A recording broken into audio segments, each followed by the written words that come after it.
देख रहे हैं आरएन न्यूज में आपका दोस्त फिर एक बार आपकी खिदमत में हाजिर हुआ हूं और इस वक्त हमारे साथ रामपुर के नवाब काजिम अली खां उर्फ नावेद मियां हैं जिन्होंने बीजेपी के कैंडिडेट आकाश सक्सेना को समर्थन दिया। इसी को लेकर बहुत टिप्पणियां हुई। उसके बाद कांग्रेस ने 6 साल का प्रतिबंध लगा के निष्कासित कर दिया है। इस पे भी चर्चा करेंगे और बहुत सारे सवालात हैं, कुछ आजम खान से भी रिलेटेड सवालात हैं, उस पे भी मियां से चर्चा करेंगे। सबसे पहले मियां आपका बहुत बहुत स्वागत है। शुक्रिया मियां, सबसे पहले जानना चाहूंगा जो आपने बीजेपी के कैंडिडेट को समर्थन दिया उसकी खास वजह सबसे पहले जानना चाहूंगा। वजह वही है जो पिछले लोकसभा उपचुनाव में मैंने बीजेपी के कैंडिडेट को समर्थन दिया था।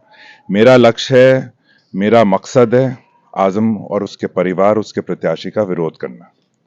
मुझे ज्यादा कोई दिलचस्पी नहीं है कि दल कौन सा था, क्या था, लेकिन मैं समझता हूं कि जो मौजूदा इस विधानसभा उपचुनाव में जो मौजूदा भाजपा के प्रत्याशी हैं वो वाकई में रामपुर में फर्क ला सकते हैं। उनसे मेरा ताल्लुक भी रहा है और ये एक सुनहरा मौका है रामपुर के लिए, रामपुर के लोगों के लिए कि यहाँ वो परिवर्तन लाए, बदलाव लाए, ताकि यहाँ इस रामपुर में तरक्की हो।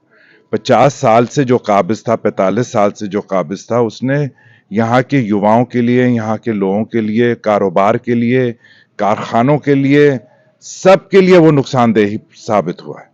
उससे कोई फायदा नहीं हुआ है। मियां, आज एक इंटरव्यू हुआ है आजम खां का, उसमें उन्होंने बहुत सारे आपको लेकर सवालात किए हैं और आपको बहुत सवालात के घेरों में भी खड़ा कर दिया है। तो सबसे पहले मैं चाहूंगा कि आजम खान ने जो एक सवाल किया है कि नावेद मियां, उन्होंने आपको पहचानने से भी इनकार किया है और बहुत सारे, अब उसमें जो उन्होंने कहा है वो मैं नहीं कह पाऊंगा, तो वो आपके सुने हुए होंगे, क्या कहना चाहिए? नहीं, देखो ऐसा है, दो चीजें हैं। मेरे ऊपर तबर्रा पहली बार नहीं हो रहा है, वो तो हमेशा होता रहा है। दूसरी बार यह है कि आजम की उम्र के हिसाब से मुझे तो लगता है कि उसे डिमेंशिया की बीमारी शुरू हो चुकी है, जो वो भूलने लगा है चीजों को। और बदतमीजी उसकी फितरत है। रामपुर में कोई भी शख्स, कोई भी नेता जो रामपुर का है, वो कभी ऐसे अल्फाज इस्तेमाल नहीं करेगा। ये बदतमीजी की जबान, ये सब नेठौर की है, बिजनौर में इन जगहों की ये जबान है, रामपुर की तो है नहीं। और ये साबित है कि वो रामपुर का है नहीं। तो जो उसकी फितरत है, जो उसका घर में उसकी परवरिश हुई है, वो उसी माहौल में हुई है, तो उसके लिए ये कोई बुरी बात वो नहीं समझता है। लेकिन हम जैसे लोग, जो रामपुर एक तहजीब और तमीज का एक सेंटर रहा है, यहाँ तो लोग इसको बुरा मानते हैं। मियां, आजादी को लेकर वो 1947 में आजादी हुई है और वो जो 1857 का बार बार जिक्र कर रहे हैं और आपके परिवार पर भी एक बड़ा आरोप लगा रहे हैं, उसको क्या मानते हैं? मैं ये बताइए कि 1857 में उस टाइम मेरे दादा परदादा कोई पैदा ही नहीं हुआ था। आप पब्लिक को इस उपचुनाव में जिस प्रत्याशी को लेकर आए हो, ये तो बताओ कि वो प्रत्याशी या तुम इस उपचुनाव में अगर तुम्हें कामयाबी मिलेगी तो तुम रामपुर को क्या दोगे?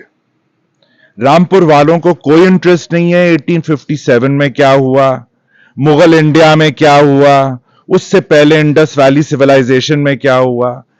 मुद्दों पे आज तक किसी भी जलसे में क्या आजम ने पब्लिक को बताया है कि उसने क्या प्लान रखा है रामपुर के लिए, यहां के लोगों के लिए वो क्या देगा? कुछ नहीं, सिर्फ घिसा पिटा रिकॉर्ड।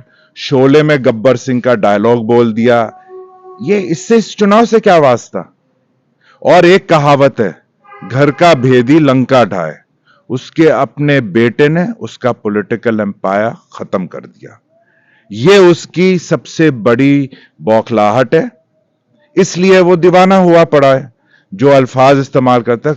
आप बताइए, पूरे हिंदुस्तान में कोई किसी पार्टी, किसी दल के किसी नेता ने ऐसे शब्दों का इस्तेमाल किया? इन्हीं शब्दों को लेकर आजम खां विवादित घेरों में भी खड़े रहते हैं और इसी को लेकर उन्हें 3 साल की सजा भी हुई। उसके बाद ये सीट खाली हुई जहां विधानसभा उपचुनाव चल रहे हैं और आजम खां पर कल फिर एक नए मामले में जो उन्होंने कहा है कि बच्चा पैदा होने से पहले पूछ ले मां से कि मुझे बाहर आना है या नहीं, इस पे भी एक मुकदमा दर्ज हुआ। शोले के डायलॉग को शब्द बदल के वही शोले का डायलॉग गब्बर सिंह वाला सुना दिया। तो आजम खां गब्बर है रामपुर के?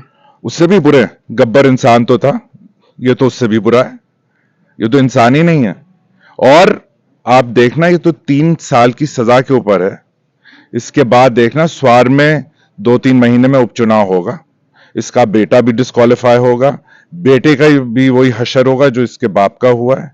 और मुझे तो लगता है कि लोकसभा आने से पहले पहले दोनों बब्बा अपने बब्बू को लेकर वापस नठौर जाएगा या किसी जेल में, दूर किसी उत्तर प्रदेश के किसी जेल में ये इनका परिवार सलाखों के पीछे होगा।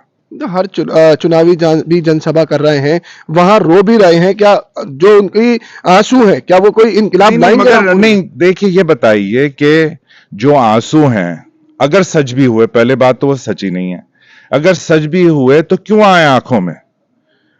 अब क्योंकि तुम जो फ्रॉड करेगा फ्रॉड पकड़ा जाएगा, जुर्म करेगा वो पकड़ा जाएगा, तो उसकी सजा तो मिलेगी। लोगों के लिए जेल में नहीं गए, अपनी लालच और हवस की वजह से, पैसे की लालच और ताकत की लालच की वजह से वो जेल गए। इसमें लोगों का क्या ताल्लुक है? जो तुमने बोया है उसे तुम काटो। तो ये सारी जो चीजें, ये सब वो जमाना गया। आप जानते हैं, मैं अपनी तरफ से कह सकता हूं कि जब मैंने राजनीति शुरू की, एक्टिव पॉलिटिक्स, तब में और अब में राजनीति में जमीन आसमान का फर्क है। एक आखिरी सवाल आपसे, ये जो आजम खान ने कहा है कि जो यहाँ के सिपाही थे वो जो गए तो जब लौट के आए तो वो भी इंग्लिश बोलते हुए आए, और उन्होंने आप पे आरोप लगाया कि वो भी कौन आजम जिंदा था उस टाइम कि उसने देखा इंग्लिश बोल रहे थे? वो आजम का बाप जिंदा था या उसका दादा जिंदा था तब? उसे कैसे मालूम? या ये गवर्नमेंट के गैजेट में रिकॉर्डेड है कि वो अंग्रेजी बोलते हुए आए? उसने कहा और लोगों ने मान लिया, इससे क्या होता है? नहीं, इंटरव्यू में कहा है ना उन्होंने। नहीं, इंटरव्यू कहता रहे तो क्या वो किसी मस्जिद का इमाम है, मुफ्ती है, काजी है, क्या है ये? झूठा फरेबी चोर जो कुरान। देखिए ये सारी चीजें एक तरफ, हमारे लिए, मुसलमान के लिए कुरान से ऊपर कोई दर्जा, किसी चीज का दर्जा नहीं, क्योंकि कुरान जो है वो अल्लाह की आवाज, और उस कुरान की जो बेअदबी करे, यूनिवर्सिटी में किस हालत में वो कुरान मिली, जमीन पे चुनी हुई, कमरे के अंदर, वो भी चोरी की हुई मदरसा आलिया की, उसकी कोई माफी नहीं है। तो उन्होंने तो किले में भी अजान को लेकर बड़ा उसकी माफी नहीं है, उसकी कोई माफी नहीं है।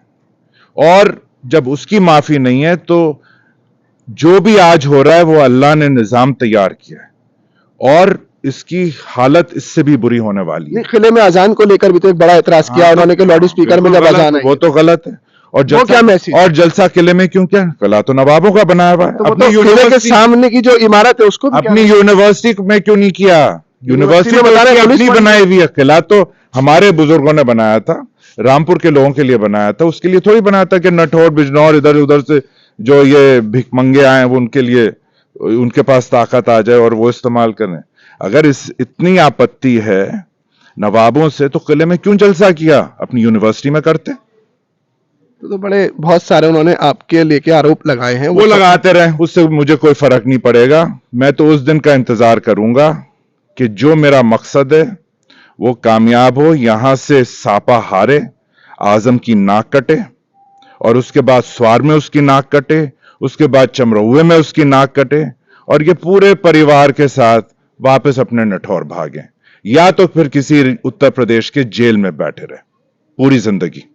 चलिए, बहुत बहुत शुक्रिया। ये थे हमारे साथ नवाब काजिम अली खान, जिन्होंने बताया कि वो उस वक्त का इंतजार कर रहे हैं कि जब आजम खान यहां से वापस जाएंगे और सारी विधानसभा हारेंगे। जब तक आप मेरे साथ बने रहिए, अगले इंटरव्यू में मैं आपको एक नई शख्सियत से मिलवाऊंगा।